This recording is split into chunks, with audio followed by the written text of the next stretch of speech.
The Tea-Biz podcast delivers tea news that you need to know.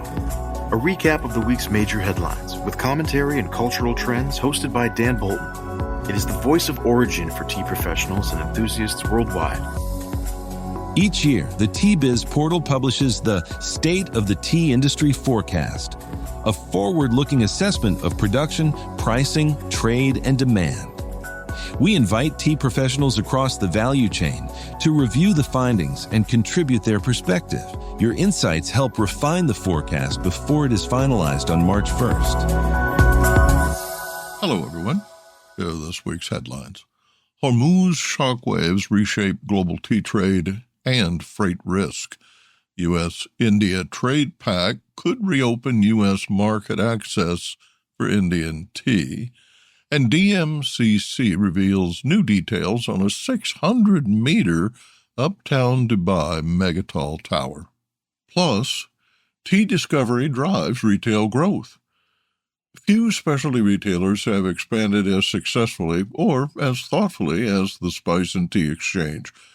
Founded during the depths of the 2008 financial crisis, the brand has grown from a single shop in St. Augustine, Florida, into a nationwide franchise with more than 90 locations. At the heart of that growth is CEO and co-founder Amy Freeman, whose approach combines entrepreneurial discipline with a strong belief in hospitality, storytelling, and sensory detail. Instead of standardizing stores into uniform outlets, Freeman has created a model that promotes local experimentation, community engagement, and hands-on exploration of spices, loose-leaf teas, and culinary ingredients. In our conversation this week, Amy discusses expanding a franchise network while maintaining authenticity, lessons learned from the pandemic, and why immersive retail and education remain vital for the future of specialty loose-leaf tea. More in a minute, but first, this important message. What happens when businesses along the tea supply chain get together and support women and children in tea communities? The Mother and Child-Friendly Seal for Responsible Business is creating long-term positive impacts, making your cup of Ceylon tea all the sweeter. Learn more at srilanka-motherandchildseal.org. The disruption in the Strait of Hormuz is rapidly evolving from a shipping crisis into a systemic shock to the global tea trade, with consequences now spreading across origin markets, transit corridors, and input supply chains. At the center of the story is exposure.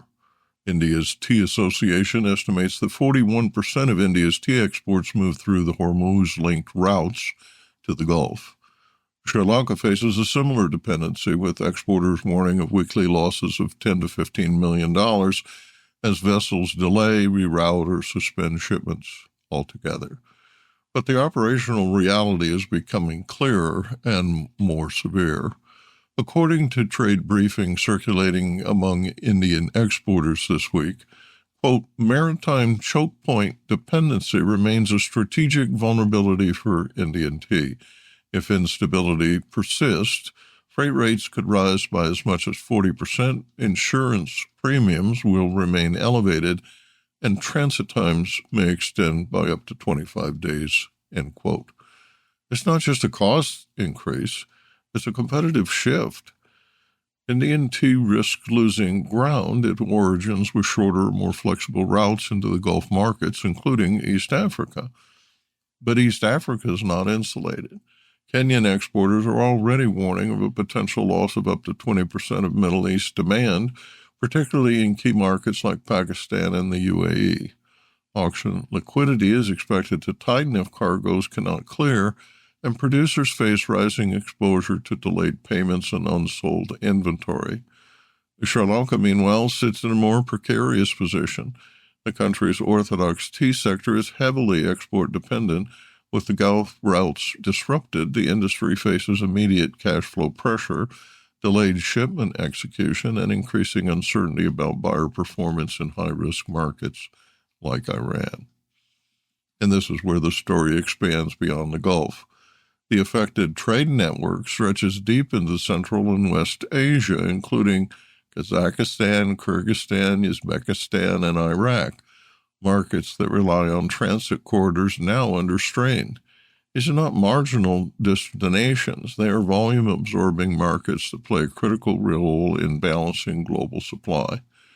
What appears to be a regional conflict is, in fact, a multi-corridor disruption affecting the wider tea trade architecture. But the more significant impact may still be upstream. Hormuz is not just an oil checkpoint. It is a conduit for fertilizer, sulfur, petrochemicals, and fuel inputs that underpin tea production itself. Roughly 1/3 of the global seaborne fertilizer trade moves through the Gulf. Nitrogen fertilizer production is heavily dependent on natural gas, accounting for up to 70% of the cost. As supplies tighten, input prices rise. At the same time, refinery-linked products, lubricants, base oils, and industrial chemicals are becoming more expensive and supplies less predictable. These are essential to factory operations, transportation fleets, and processing infrastructure. Layer onto that rising diesel costs, elevated bunker fuel prices, and war risk insurance premiums, and the result is a full spectrum cost escalation. What emerges is a classic squeeze along the value chain. Higher input costs at origin, longer transit times to market, increased financial risk in destinations, and weakening buyer confidence. It's no longer just a logistics disruption. After 3 weeks, it's a structural stress test of the global tea supply chain. Business insight. The longer Hormuz remains unstable, the more likely it is that tea flows will begin to reroute, reprice, and rebalance, with lasting implications for origin competitiveness, trade relationships, and global market structure. India's interim trade framework with the United States could create a meaningful new opening for Indian tea exporters, though the opportunity remains conditional rather than assured. Reuters reports that tea is among the agricultural products expected to benefit if the framework advances as outlined, including potential duty-free access to the U.S. market.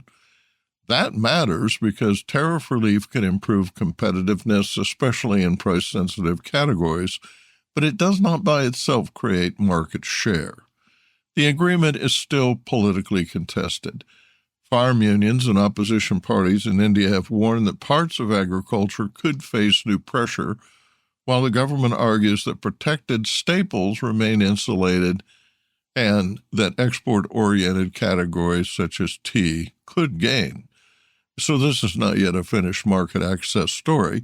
It is a policy discussion with commercial implications. For tea, the practical question is what exporters do with the opening if it materializes. The U.S. market rewards more than tariff advantage. Indian tea suppliers will still need to meet buyer expectations on quality, consistency, residue compliance, documentation, pack format, and dependable execution. In other words, improved access may help, but traction will still depend on commercial readiness. That is why this matters. At a time when sourcing strategies are already shifting under pressure from freight risk, geopolitical uncertainty, and tariff realignment, even a modest improvement in U.S. access could make Indian tea more competitive in select channels. Not across the board, not overnight, but enough to put the category back on the watch list for buyers and exporters alike. Business insight. This is a watch point, not a breakthrough. Tariff relief could open the door, but it will not move tea unless exporters are ready with compliance, consistency, and a market fit that works in the U.S. The real opportunity is not lower trade duties alone. It is the chance for prepared Indian suppliers to re-enter buyer conversations at the right moment. Dubai Multi-Commodity Center has unveiled further details of its Uptown district expansion, including plans for a mixed-use tower expected to rise above 600 meters.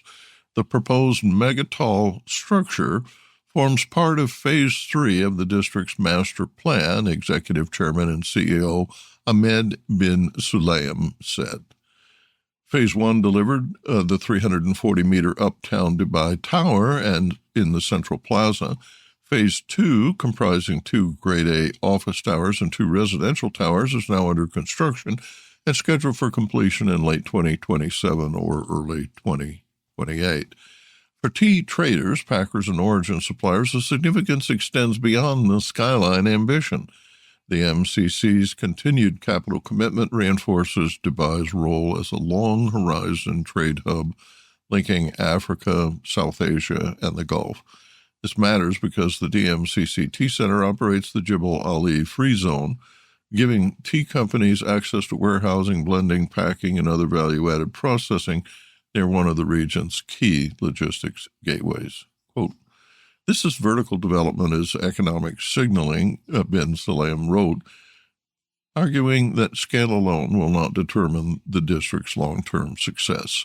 Quote, "Scale is impressive, but what will define Uptown's success is how well commercial, residential, and community elements integrate to create sustained economic activity," he said, adding that mixed use creates value only when it supports talent density, business velocity, and long-term investor confidence, not just skyline presence, end quote.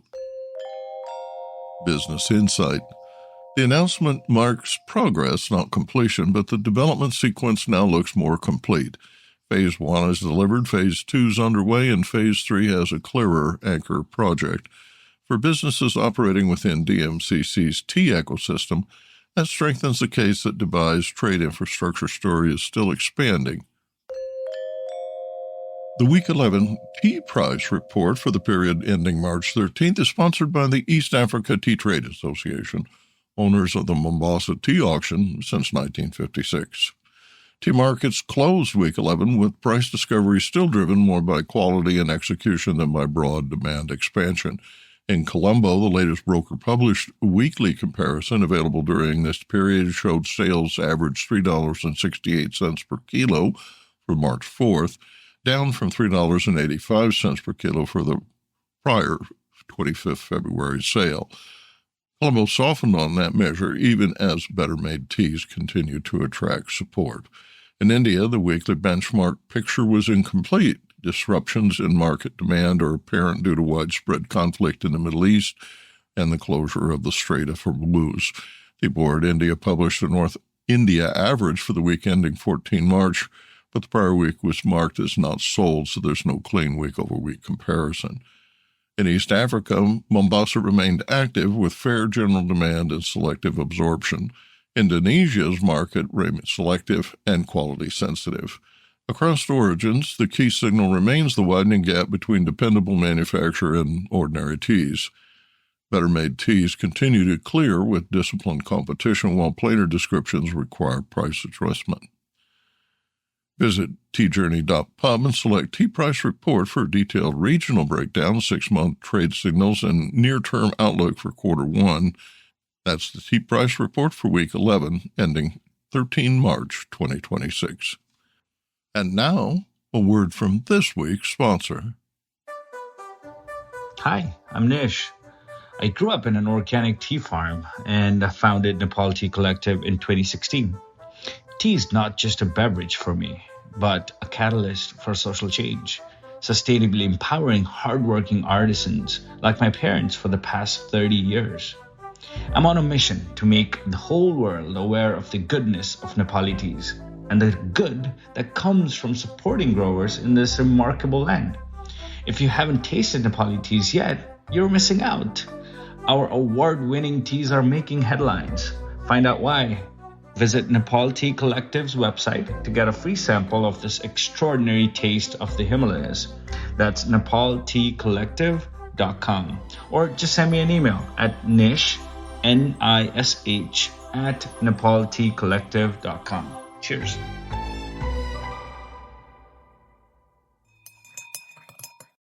Few specialty retailers have expanded as successfully or as thoughtfully as the Spice and Tea Exchange.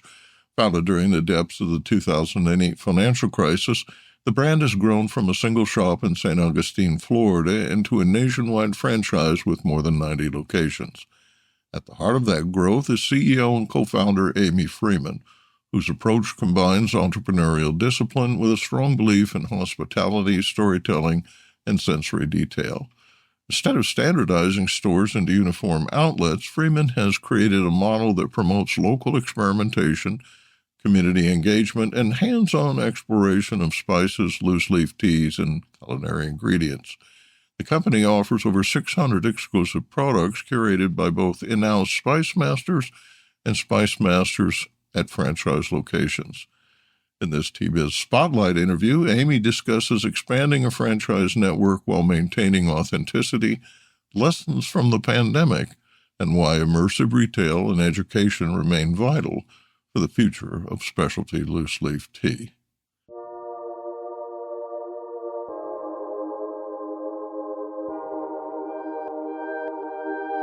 Amy Freeman, CEO and co-founder of the Spice and Tea Exchange, leads with a philosophy rooted in servant leadership, community connection, and empowering franchisees to create locally relevant offerings while maintaining brand standards.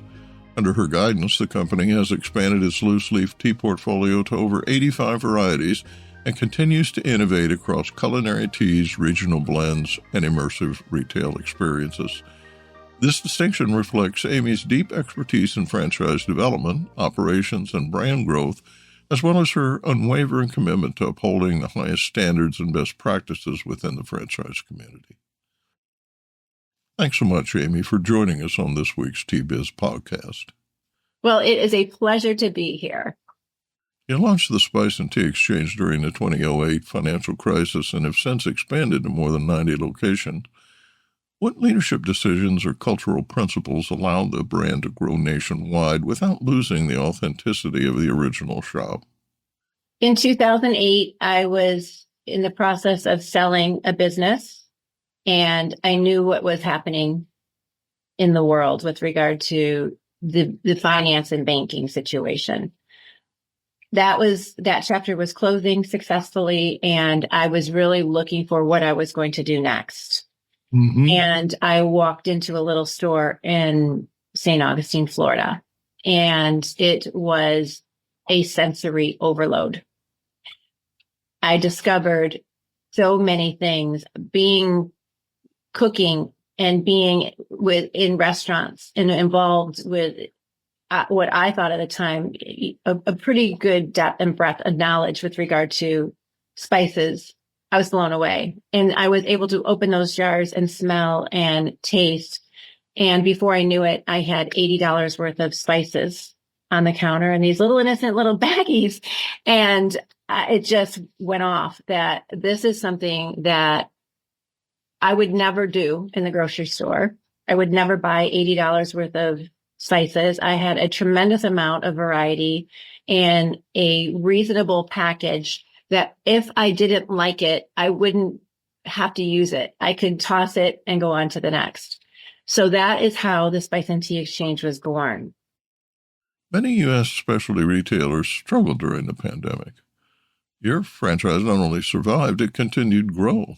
How did you manage that period operationally? The pandemic forced us to grow and really stretch. I had been saying that I am a franchisor first and foremost, and I serve the franchisees. We believe in servant leadership. That's truly my mission statement. And now it was time to walk the walk.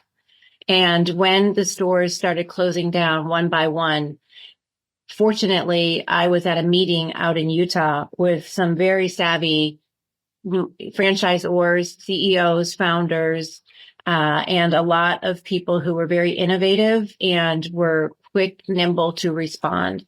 So I gained a tremendous amount of knowledge and realized that communication is king. And that if I could get ahead of this and communicate openly with my stores to tell them that I'm with you and telling them what we would do clearly, concisely, and letting them know that they are safe and we were going to get through this together. We pivoted by everyone's e-commerce blew up, or those who were fortunate enough to experience that. If you did well on e-com, it was going to grow exponentially. We gave the stores 20% of the revenues coming in from the website, and we actually raised that to 30% for a certain amount of time. And we hand wrote checks and sent them to them, sent the monies, the revenues from the stores, from the guests that they created, from their great customer service, who became members of our website. So then we added curbside service, and then we stayed very, very slow but steady. Your stores are known for immersive retail, open jars, aromas, sampling, storytelling. What transforms a spice or tea shop into a memorable experience rather than just a place to buy ingredients? That sensory experience ties back to the reason we started this business, and that is bringing back memories, educating. How do you even make a blend? As so many people are used to eating it, but how is that made up? What are the ingredients to create this? So it was a combination of sensory and education and inclusion, immersion. Every guest that comes in is a guest. We are welcoming them into the store. And we needed to make sure that we understood the people who were coming in. There are people who are experienced 5-star chefs. There are people who like to barbecue or grill. There are people who've never cooked or drank tea in their lives. There are young people, old people. The common denominator was make them feel safe and allow them to be part of the process, whether that was touch, taste, smell, feel, talk, whatever it took. The beauty of our business is that you can take the jars, you can open them and smell them, and there's someone right there to ask and answer questions. Then we hand that jar over to the guest. If they're loving that aroma, we ask them to talk why they like it to the next guest coming in. So they feel like they're part of this. And that really opens people up and allows them to explore in a very different way. And I do believe that that is our secret. The store owners create small batches, so they know every single ingredient that goes into those blends, so they're able to talk about them intelligently. They know this has shallots, this has onions, this has salt, this doesn't have salt, this is very spicy. So they're able to really be knowledgeable, and so is their team. And that really allows freedom of exploration when people come in and say, you know, I have this ailment, or I need this, or I can't have that. Well, we'll make it for you without that. Or let's move you over to this section and let's try that. So it really is a partnership with our guests. So it is a partnership with us, with our franchisees, and it's our partnership with our franchisees with their guests. One distinctive element of your model is localized product development, regional blends tailored to local taste. How does that work within the franchise system? This is an art. So being a franchisor, you have to have guardrails and you have to have rules and regulations. But more importantly than that, your franchisee or your employee, whatever direction you're going, has to understand those and know what those are. It doesn't matter if you have them. If they don't know, aren't trained, aren't taught this. And so if you're going to scale, it's very, very important that you communicate clearly and concisely and ask for responses back. Do you understand this? Do you have any problems with this? Is there any concern? Let's talk about this. For a franchisor, it's really important to do that before they sign a franchise agreement. So we've become very good at that. So the process to become a franchisee of the Spice and Tea Exchange is a very long and strong process. And we are vetting, making sure that they're of the right culture and mix for us, because we feel that's essentially a 10-year marriage. It's got to be right for them, equally the same for us. So with that being said, these guardrails are in place, and then we start, let's learn all of our blends. Let's make all of the blends. Let's experience selling them. There's a wide array, and it will cover most palettes, most needs. However, as we started growing, regionality became a thing in every aspect. In tea, types of tea, matcha caught on in California and the West Coast much earlier than it did on the East Coast.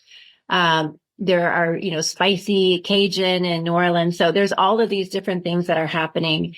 And so we really said there's an art and a science to this business. Here's the science. We gave you the rules. Now here's the art. Let's see what your guests are asking for. What is trending? We use partners. We use all different types of research to see what is coming, what's trending, what's coming.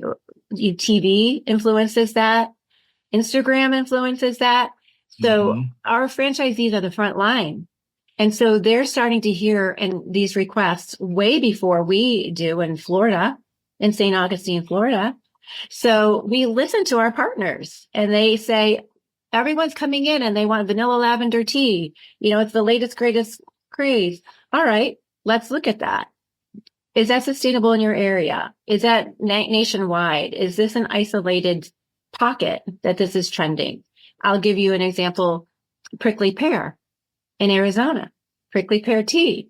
It's not going to go over in Peoria, Illinois. I guarantee you. But in Sedona, in all of these stores that we have there, it's going to be hot, right? So we try it out. We test it slowly. We make sure that we perfect it. We make sure that the franchisee understands what they are selling, and we allot a certain amount of wall space for them to have 2 to 3 products that are local.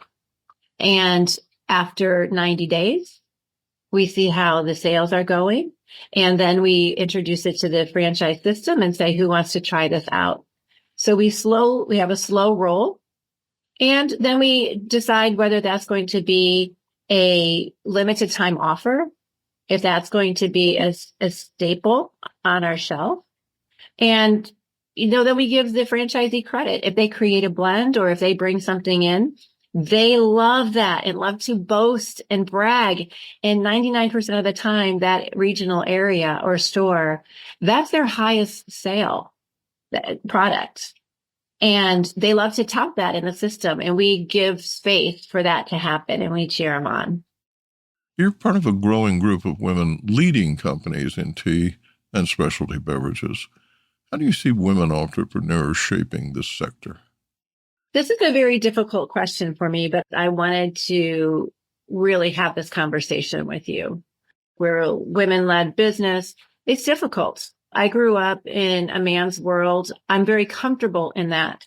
It's not a negative or a positive for me. I believe as women, for the most part, we are natural nurturers. Business is hard. There's sometimes I wish I was a man, or I wish I had more men, because they just think differently than we do. And sometimes in very difficult situations, we need that. We need that blend.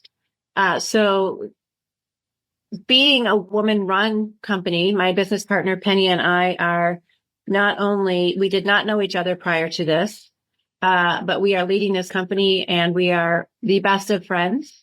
And we have a tremendous relationship, and we lean on each other quite a bit. It's hard. Like I said, it is difficult, but if you lean into your natural talents, I'm a mother of 3. I'm a Midwestern girl. I believe in integrity, and I'm very humble, and I believe in fairness. That's great, but what does it get you in business? I can lean into those talents, and then I surround myself with people who have areas of expertise that I don't have. I will say, well, let's do this. And I had to surround myself with people who are like, nope, this is the way we do it. Women have those capabilities. I do believe that women have an affinity with tea. And they really are able to taste it and admire it and nurture it more so than men. I think a lot of men love tea and appreciate it, but I think this is a business that is easy for women to get into. It's fun to learn about. It hits, the educational, the research, it's old as time. There's a lot there. There's a lot of fulfillment. My company is not a women-led company by design. It just happens to be that way. And I have tremendously strong, powerful women in my company, and men too.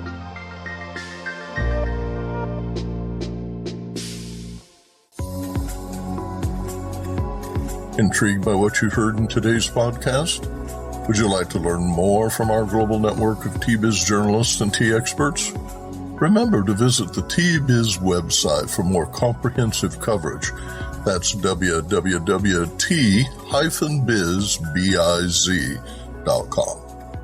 Thanks for listening. Farewell till next week.